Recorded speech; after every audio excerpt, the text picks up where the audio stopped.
اللہ وہ دن ہمیں ضرور نصیب کرنا جب مسجد اقصی کو آزاد دیکھ سکے۔ اللہ ہماری پیشانیاں تڑپ رہی ہے مسجد اقصی کے صحن میں سجدوں کے لیے۔ اللہ اللہ اللہ ان سارے لوگوں کو مسجد اقصی کے صحن میں سجدے نصیب کرنا۔ اللہ اٹھے ہوئے ہاتھوں جھولیوں میں خیرات ڈال دے۔ اللہ ہمارے پاس دعاؤں کے علاوہ کیا ہے، ہماری دعائیں قبول کر لے۔ شاید آج انہوں نے فیصلہ کر لیا ہے کہ جیسے بھی ہو ہم اپنا حق لے کے رہیں گے، کہ یا مسجد اقصی ملے گی یا پھر اپنی زندگی سے ہاتھ دھو بیٹھیں گے۔ پورے عالم اسلام میں اضطراب ہے، ہم بے بس اور مجبور لوگ کیا کر سکتے ہیں ان کے لیے، لیکن دعا مومن کا اسلحہ ہے۔ پورے خلوص کے ساتھ دعا کیجئے گا، اللہ انہیں کامیابیاں نصیب فرمانا اور غاصب یہودیوں کو غارت کر دینا، صہیونیوں کو برباد کر دینا، مسجد اقصی کی آزادی نصیب کرنا۔ یہ بات ذہن میں رکھیے گا کہ القدس ہماری غیرت کا نشان ہے، القدس ہماری عزت کا نشان ہے۔ ہمارے آقا و مولا حضور ختم المرتبت صلی اللہ علیہ وآلہ وسلم نے آسمانی معراج کا آغاز مسجد اقصی سے کیا، اور قرآن نے اس مسجد اقصی کا تعارف کرواتے ہوئے کہا الذی بارکنا حولہ، یہ وہ بابرکت جگہ ہے جس کے اطراف میں ہم نے برکتیں رکھی ہیں۔ یہ انبیاء کی سرزمین ہے، یہ محبت انوار ہے، یہ ارض شام، فلسطین شام کا ہی حصہ ہے، اردن بھی شام کا حصہ ہے، فلسطین بھی شام کا حصہ ہے، اور سیریا یہ تقسیم کر دیا گیا۔ تو یہ سارے شام کے حصے ہیں جو ارض مبارک ہیں، اور اللہ جل شانہ کے محبوب علیہ السلام نے ہاتھ اٹھا کر کے شام کے لیے دعا مانگی ہے، اللہم بارک لنا فی شامنا، اللہم بارک لنا فی یمننا۔ تو شام کی سرزمین اور بیت المقدس مسلمانوں کے لیے عزت کا مقام ہے، اور تیسری مقدس ترین جگہ ہمارے لیے مسجد اقصی ہے۔ تو بیت المقدس پر آج یہودیوں کا قابض ہو جانا، اور پھر مزاحمت کرنے والے، اپنے حق مانگنے والے مسلمانوں کو یوں گولیوں سے بھون ڈالنا اور یوں اذیتوں میں مبتلا کرنا، اور پھر کوئی توانہ آواز ان کے لیے بلند نہ ہونا، یہ دردناک صورتحال ہے۔ شاید آج انہوں نے فیصلہ کر لیا ہے کہ جیسے بھی ہو ہم اپنا حق لے کے رہیں گے، کہ یا مسجد اقصی ملے گی یا پھر اپنی زندگی سے ہاتھ دھو بیٹھیں گے۔ آج دل بہت دکھا ہوا ہے، لہجہ بہت زخمی ہے۔ 56-57 اسلامی ملک اور غیرت کا جنازہ اٹھ چکا ہے، اور مسجد اقصی میں گولیاں برسائی جا رہی ہیں۔ اللہ ہمیں وہ دن نصیب کرنا کہ ہم ایک حج ایسا بھی کریں کہ مسجد اقصی سے حرام بند ہے۔ تیرے لیے کوئی مشکل نہیں۔ صلاح الدین ایوبی اٹھ قبر سے، اس عمر کی بیٹیاں پکار رہی ہیں۔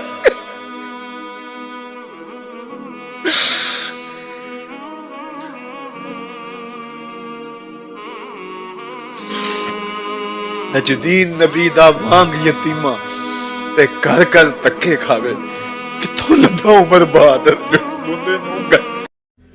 بیت المقدس کو آزادی کی بہاریں عطا کر دے، اللہ قبلہ اول کو آزادی کی بہاریں عطا کر دے۔ اللہ ہماری پیشانیوں کو مسجد اقصی میں سجدے نصیب فرما، اللہ ہماری پیشانیوں کو مسجد اقصی میں سجدے نصیب فرما۔ اللہ بلاد شام کی خیر فرما، شامی مسلمانوں کی مدد، نصرت اور اعانت فرما۔ اللہ ان بچوں کی، ان یتیموں کی نصرت فرما، اللہ ان دکھیوں کے حال پہ رحم فرما۔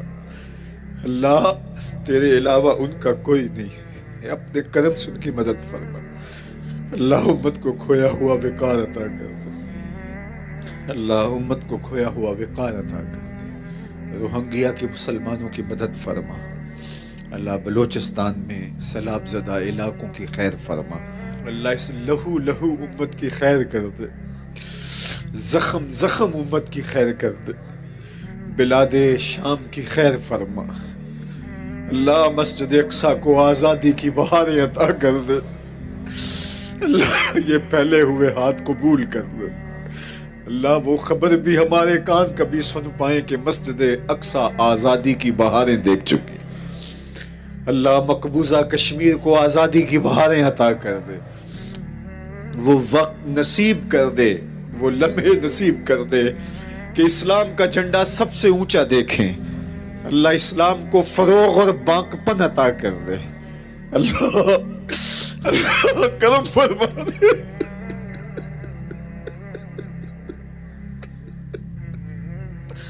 اللہ ایسے حکمران نصیب فرما جو اس امت کے یتیموں کو گود میں تھام لے. اللہ تڑپتے یتیموں کی فریاد سن لے. اللہ سیریا کے مظلوموں کے حال پہ رحم فرما. اللہ مسجد اقصی کو آزادی کی بہاریں عطا کر دے. اللہ اس امت کو عروج عطا کر دے. اللہ اس امت کو ہر طرح کی ترقی عطا کر دے. معاشی، معاشرتی، اقتصادی، عسکری قوت اس امت کو بنا دے. اللہ اس امت کو عروج عطا کر دے. اللہ کوئی صلاح الدین ایوبی عطا کر دے، کوئی محمد بن قاسم دے دے، کوئی عمر بن عبدالعزیز دے دے. اللہ فاروق اعظم کا سایہ ہی نصیب کر دے. اللہ اس امت کو کھویا ہوا وقار دے دے. اللہ ہمارے اٹھے ہوئے ہاتھوں کی لاج رکھ لے. اللہ تڑپ تڑپ کے تیرے حضور امت کا عروج مانگ دے. اللہ اس امت کو عروج دے دے. اللہ اس امت کو عروج دے دے. جو کچھ فلسطین میں ہو رہا ہے، شام میں جو کچھ ہو رہا ہے، اور اب جو کچھ کشمیر میں ہو رہا ہے، امت لہو لہو ہے. اور 56-57 اسلامی ملکوں کے حکمران ہیں کہاں؟ کیا یہ چیخ بھی نہیں سکتے، آواز بھی نہیں اٹھا سکتے؟ گاجر مولی کی طرح اس امت کو کاٹا جا رہا ہے. انسانیت کا بہتا ہوا خون. کیا دنیا کے اندر امن کے ٹھیکیداروں کو نظر نہیں آتا؟ کشمیر کے اندر 1 لاکھ سے زائد لوگ شہید ہو گئے ان 17 سالوں میں. 90,000 بچے یتیم ہو گئے. 23,000 سے زائد خواتین بیوہ ہو گئی. وہ وادی جنت نگاہ انگاروں میں لپٹی ہے. ڈل جھیل کے پانی پر لاشیں تیر رہی ہیں. وہ چناروں کی سرزمین آج خون سے لالا زار بنی ہوئی ہے. کیا پوری دنیا نابینا ہے؟ اس کی آنکھیں نہیں ہیں؟ کہاں ہے اقوام متحدہ؟ کہاں ہے امن کے ٹھیکیدار؟ کہاں انسانیت کے حقوق کی بات کرنے والے؟ کہاں انسانی تقدس کی کہانی کا نغمہ چھیڑنے والے جو بلیوں اور کتوں کے حقوق پر تنظیمیں بنائے ان کے حقوق کی بات کرتے ہیں؟ آج انسانیت کا یہ لٹتا ہوا قافلہ انہیں کیوں دکھائی نہیں دیتا؟ وہ کیوں نابینا ہو گئے؟ ہم سے غلطی ہوئی کہ ہم ٹکڑوں میں بٹ گئے، ہم گروہوں میں بٹ گئے، اور اس کا نتیجہ کیا ہے؟ آج پوری امت زخم زخم ہے، پوری امت لہو لہو ہے. کہا تمہاری ہوا اکھڑ جائے گی اگر تم نے اللہ کی رسی کو چھوڑ دیا، تم نے رسول کے دامن کو ترک کر دیا، تم گروہی تقسیمات پہ یقین رکھنے لگے، تم نے 1.5 اینٹ کی مسجد کھڑی کر لی، تم تقسیم در تقسیم کے عمل سے گزرتے رہے، تم امت سے فرقہ، فرقوں سے جماعتیں، جماعتوں سے لابیاں، اور لڑکتے لڑکتے تم ٹکڑے ٹکڑے ہو گئے، تم کرچی کرچی ہو گئے. وَكَذَلِكَ جَعَلْنَاكُمْ أُمَّةً، ہم نے تو امت بنایا تھا تمہیں، تم نے اپنے آپ کو بانٹ لیا، تم ایک دوسرے کا گریبان نوچنے لگے، تم ایک دوسرے کے جبے پھاڑنے لگے، تم ایک دوسرے کے لیے نفرتوں کے بیج بونے لگے، تمہاری زبانیں انگارے اگلنے لگی، تم منبر و محراب کے تقدس کو پامال کرنے لگے، تم خواہشات کے غلام بن گئے، تم آرزوؤں کے نوکر بن گئے، تم اپنے نفس کی غلامی میں آ گئے. تم تو غلام تھے آمنہ کے لال کے، تم نے کب سے نفس کی غلامی اختیار کر لی، تم کب سے خواہش کے نوکر بن گئے، تم کب سے نفس کے بندے بن گئے. تم نے امت بننا ہے، تم نے رسول اللہ کا غلام بننا ہے. تمہارا لب و لہجہ بتائے ہم حضور کی امتی ہیں، تمہارا طرز زندگی بتائے تم حضور کی امتی ہو. تم ترازو پہ کچھ تول رہے ہو تو لوگ دوسری طرف بھی منہ کر کے کھڑے ہو جائیں، یہ غلط نہیں تول سکتا، یہ امت رسول ہے. تم بول رہے ہو، لوگوں کو یقین ہو کہ یہ جھوٹ نہیں بول سکتا، یہ رسول اللہ کا امتی ہے. تمہاری وحدت، تمہارا زور ہے، تمہاری طاقت ہے، تمہاری توانائی ہے. تو فرمایا وَكَذَلِكَ جَعَلْنَاكُمْ أُمَّةً، ہم نے تو امت بنایا تھا تمہیں. آج